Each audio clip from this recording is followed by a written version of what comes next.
Okay guys, this is the second part of the tutorial. Remember, like, I have this trial version of the software which has a limit of 10 minutes, so I cannot continue indefinitely. After 10 minutes it automatically stops, so I have to continue with the new video. But it's going to be the second part.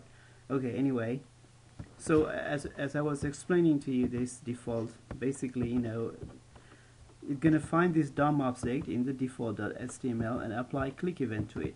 The way you're going to apply click event is it has a method called listen. So the listen method basically takes 3 parameters. The first parameter is the type of event. In this case, I'm applying click event to the button, and this anonymous function, that the function to execute when the button gets clicked.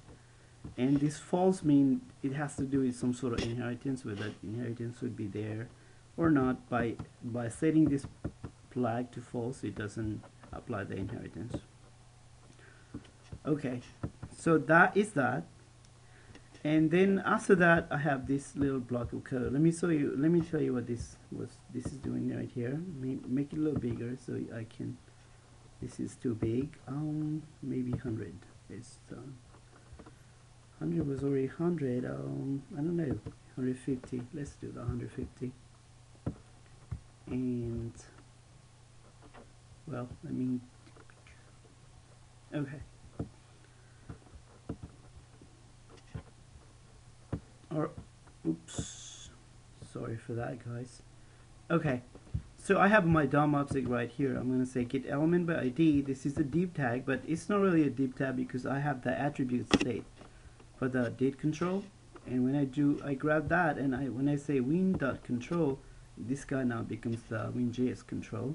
It's a date picker, and then it has a property like current, because I basically what I'm trying to do right here is when the button gets clicked, I need to whatever year the user chooses right here, I need to get that year. That's what I'm trying to do, and this is how you do in WinJS. So basically now I have the selected year, but I was hoping, it was not like a JavaScript. So because I realized that in WinJS, that if the year is starting from 2012, it gives you 3 digits of the year. And if it is if it's earlier than 2000, it gives you like only 2 digits, which is the last 2 digits of the year. So for example, that's why I had to write this little anonymous function. See, this function is really cool in a sense, because I define this function here and then just invoke right away by passing this parameter. So whatever value comes in from here, I pass that as a parameter to this anonymous function, and inside of this one I have this. So basically this one goes into the parameter as a parameter to that anonymous function, and I'm converting that into toString and saying, hey, do you have a two length or 3? I mean to say whether it's a year is whether before 2000 or after 2000. Based on that, then I put some logic right here. If it's earlier, then all I have to do is I have to append 19 and it becomes 1995, 96 or whatever. But if it is after that, then I have to put 2000. But however, this year has now 3 digits, so I'm not interested in the very first digit. That's why I have to do substring starting from 1. That way I get the last 2 digits. And so basically it will return me the, let's say if somebody saw like 2012, then it will give me 2012. But it's a funky that I had to do this way because that's how the WinJS WinJS worked. But not only WinJS, the control, date picker control, that's how it was working. Okay, as I said to you before, remember I'm using this Odata provided by Netflix. So basically this is the URL if you want to go into there, because the Odata has their one parameter and they have their one operators like less than or equals to operator, those kind of thing. You can use it. So basically here's a release year of the movie, and this LE is the operator less than or equals to LE. That's what the LE stands for. And then here this little placeholder, this is my first placeholder. So basically whatever the year you select, whatever year, this will be replaced by the year selected. and then I have a second parameter greater than or equals to, that one, and average rating having greater than 2. That's what I want to see, you know. And the other thing you don't really have to worry about, basically these are all parameters. I mean, basically whether those movie have 1 hours or not. So I have used this simple Odata provided by Netflix to okay, anyway, to create this, you know, Windows 8 application.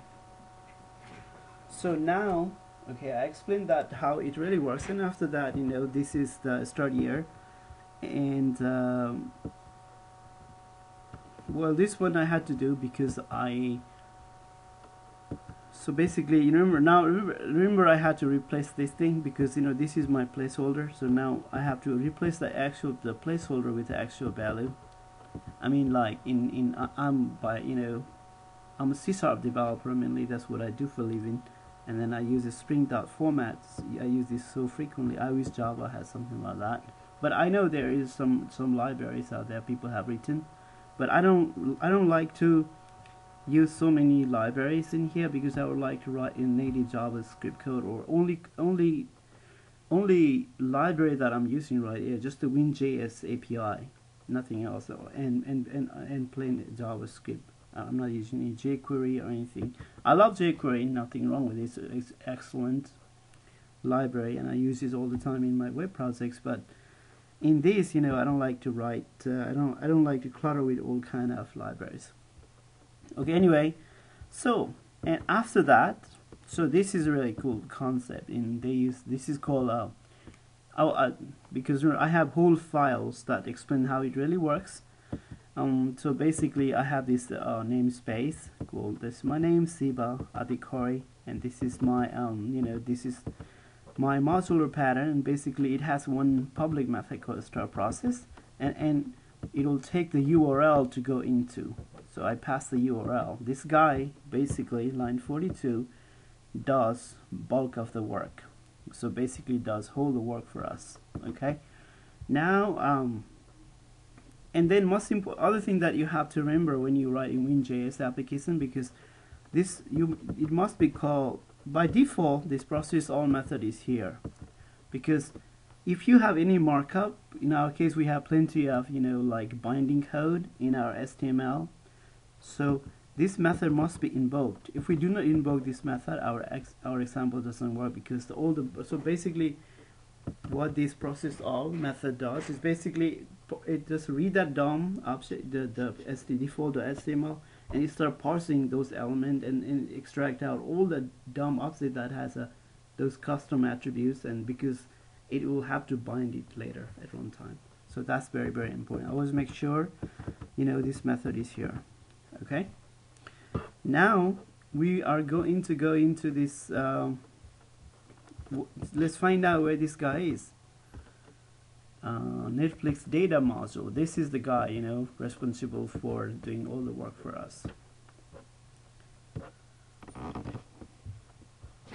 Like I said, you know, this is the pattern that the WinJS uses, and this is really popular pattern. The reason we do some kind of this when we write our API, whatever,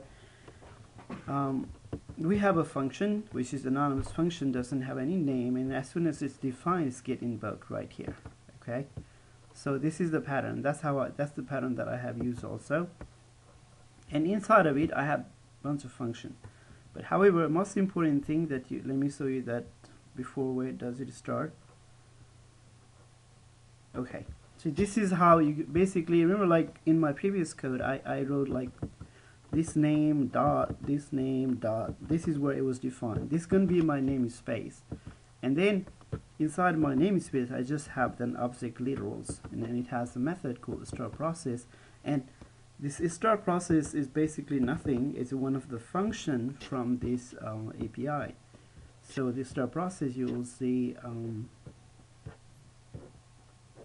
right here, this function right here is start process, and it takes the URL as a parameter. Okay, so even though it has all this method right here, you know, like a bunch of methods, all those methods in our private method except the start process, which is public method, means will have access to the outside world.